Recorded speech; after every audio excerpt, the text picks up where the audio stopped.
It was Valentine's Day on 2007. I was out to dinner with my wife. I hadn't seen her for about a month because she'd actually moved to St. Louis to start work on her master's degree, and I had stayed back here in New Mexico before I moved to sell the house, and I would come out and meet her.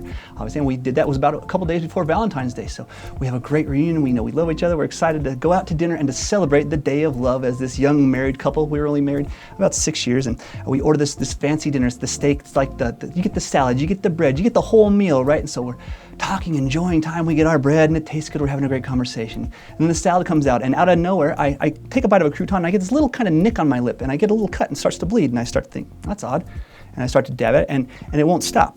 And then it won't stop. And then it's just bleeding to the point where we pretty much had to leave dinner. That tiny little thing that I just barely nicked, that tiny little thing had such a huge impact on what was going to be a great day.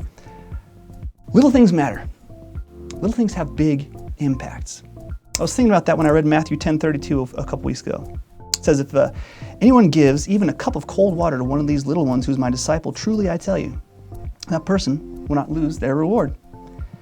Everything in the kingdom of God matters, big and small.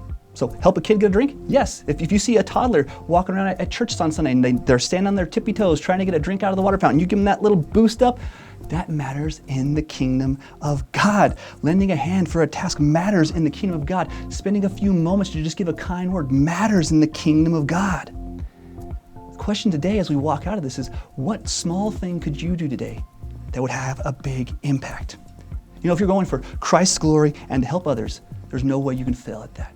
What are you going to do today? That small thing that will have a big impact. You know, let's talk about those things together in our small groups and with our friends, and let's try to make that big impact through small ways as we serve Christ this week.